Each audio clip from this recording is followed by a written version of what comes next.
طالبانو یو خبر درته کوم،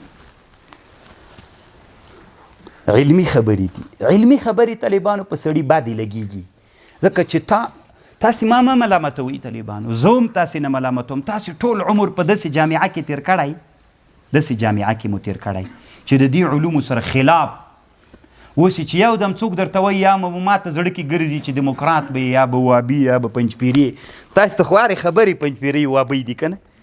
اوس تاسې طالبانو ما یوه خبر واورئ، دی وایي طالبانو دوا سړی ډېره خوري که غذا؟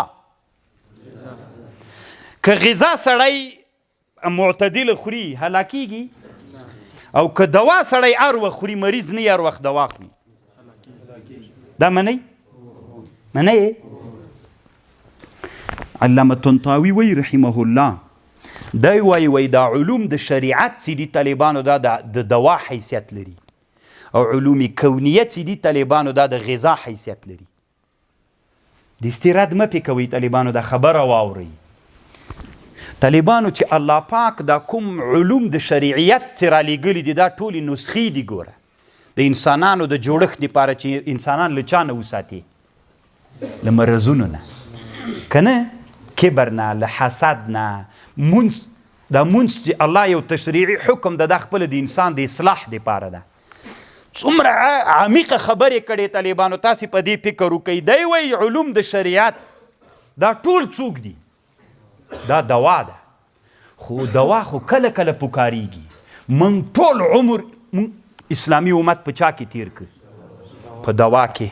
کوم علوم چې غذا د طالبانو د انسانانو دپاره چې علوم کونیه دي هغه اوس طالبانو علوم د فلاحت، اوس فلاحت و دیقاني ته، بزګري ته، صنعت ته، دا د غذا حیثیت لري. او غذا ته بیخي څوک غذا ته بیخي د چا په سترګه نه ګورو.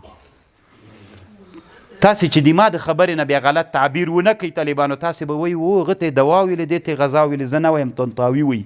خو د ما په دې خبر خو ځان پوه کوئ. ګوره طالبانو الله عز وجل چې دا څومره حکمونه رالیږلي دا د چا د اصلاح دپاره یې رالیږلي؟ خو دا یو طب ده، یوه ډاکټري ده چې انسانان پې جوړ کړي. مونځ الله د څه دپاره تشریع کړی چې انسان؟ زکات د څه دپاره ده چې بخل سړي نه؟ روزه د څه دپاره ده طالبانو چې نفس کنټرول سي؟ جهاد د څه دپاره ده طالبانو؟ دا 5 لوی ارکان د اسلام. تاسې په د هر یو باندې فکر وکړئ، خو د انسان د اصلاح دپاره دي. خو دا خو غذا هغه سوله، دوا سوله، انسانان پې جوړوي. کوم علوم چې غذا سوله هغه غذا ته سړی ډېر ضرورت لري. ټول عمر سړی په چا کې نه تیری. زه نه وایم چې ټول عمر مونځ مه کوئ، داسې نه طالبانو چې د اسلامي امت ټول چا ته متوجه کړي، تشریعي امورو ته. اوس دلته مثلا د افغانستان کې 40 میلیونه انسانان دي طالبانو. د 40 میلیونه انسانانو کې د 5 میلیونه څوک سي؟ د اسلامي احکامو دپاره انتخاب سي، دوی د اسلامي احکام زده کي. صحیح ده؟ ستی به هر یو خپل کلي کې تیت سي، دین به دوی خپروي. په دې دا نورو کې طالبانو د 45 میلیونه انسانان به څه کوي؟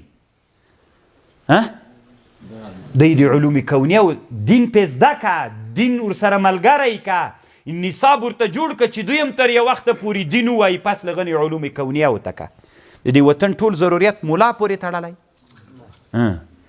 دین. دا د 40 میلیونو انسانانو تداوی به څوک کوي؟ علما به یې کوي. صحیح نه؟ چې دا د دین نه اوښتل، منحرف کېدل، مرتد کېدل، څو نفره به یې تداوي کوي؟ دا 5 میلیونه انسانان به یې تداوي کوي. خو دا غذا به څوک ورکوي؟ غذا به په زراعت باندې کېږي، غذا به په چا باندې کېږي؟ په صنعت باندې کېږي، غذا به په تجارت باندې کېږي، غذا به په فلاحت باندې کېږي، غذا به په علوم کونیه باندې کېږي. نو دا نور ملت هغه ته ور متوجه که چې هغوی هلته کار شروع کړي چې دا وطن خپله په پښو باندې ودرېږي، موږ د سوالګرۍ نه خلاص. خبر پوهېږي؟ که ته وایې نه ډېر مال ښه نه ده، بیا عمر رضی الله عنه ولې په خپل خلافت کې دومره غني خلافت درلوده چې هر هلک به د مور نه پیدا سو څوک یې ورکاو؟ ته نن د حکومت مامور ته نسې ورکولی، دومره غریب درنه جوړ سوی. دغه جماعت حق زه نه پوهېږم، تاسې کتاب الوقف ویلی که مو نه ده ویلی، کس یې پاڼې اړولي دي. د دې جومات خرچه په چا ده په اسلام کې؟ ټول افغانستان د جوماتونو جوړولو خرچه په چا ده؟ کم بیت المال؟ وقف. ولې نه ورکوي نن؟ ولې نه ورکوي؟ نه لري. نو خو نه لري د لرلو دپاره ولې فکر نه کوئ؟ ولې مو ټوله توجه چاته کړې؟ دواتم کړې. ولې په غذا بحث نه کوئ؟ رښتیا وایي طالبانو د تاسې حالت چې نن په مدرسه کې ده، زه پوهېږم در باندې طالبانو، خو زه یې له کمه کوم. ما دغه الله ما ته راکړی، زه تاسو دا درکولی سم، نور خو دې ما تر واس نه کېږي.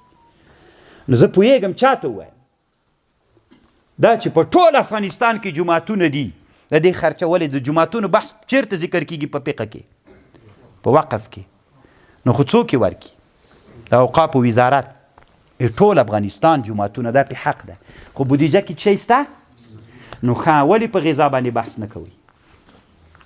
ولې په دې فکر نه کوئ چې جوماتونه غني سي، چنده واچوه، خواته واچوه او دې خواته واچوه؟ نبی علیه السلام وایي خموشن کدوشن، څومره لوی هغه پکې راغلی. ولې امت مسلمه دومره محتاج ده؟ یوه خبر شوله. ما مخکې درته ویلی دلته لږ تمکیږو. رب العالمین، الله چې د رب د عالمینو ده.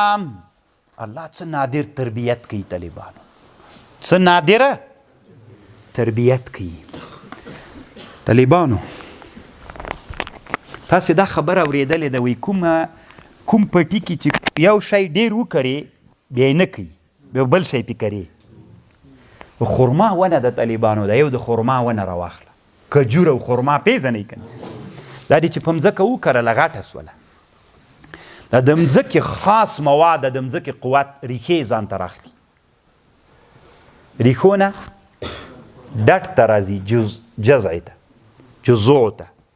له دې نه طالبانو شاخونو ته راځي، له شاخونو نه هغه ته راځي څه ورته وایي.